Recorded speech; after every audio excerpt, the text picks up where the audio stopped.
Достар, қайырлы күн. Бүгін бізде Camry 45-тік. Бұл көлікке біз ошибкілерін кетіріп, светтерін сөндіретін боламыз. Біздің бірінші мақсатымыз мына airbag сөндіру керек. Мына бар. Біз стандартты түрде қылып сөндіреміз. Бұның екі жолы бар. Изолентімен жауып тастайды, алып сатарлар. Ал екінші жолы официалды қылып жасаймыз.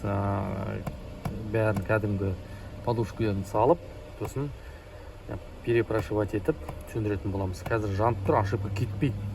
ДТП болған ғой бұрын. Соны істейтін боламыз. Ол үшін барлық обманкілерін салып болған болатынбыз. Енді подушканың компьютері мына жерде тұрады. Егер алыс жолдан, алыс қаладан болсаңдар, ауылдан болсаңдар, осы жерде подушканың компьютері болады. Алып келе ғой, ержан. Міне. Подушканың компьютер дәл осындай болады. Ол мына жерде сары штекерге тығылып тұрады. Осыны шешіп әкеліп берсеңіз болады. Соны мен перепрашивать етіп, сізге тап-таза қылып істеп бере аламын. Сондықтан егер жоқ жасамаймын, өзің жасап бер десең, машинаңызбен келесіңіз, 3-4 сағатқа тастап кетесіңіз да, осының барлығын өзім жасап, бәрін түгендеп беретін боламын. Қазір перепрашивать жасаймыз, содан кейін салып қызып беретін боламыз. Компьютер салып болған сәт, компьютер бізде орында тұр уже. Қараңғы болғасын көрінбейтін шығар.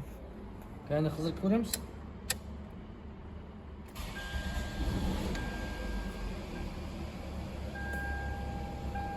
Болды, сөнді.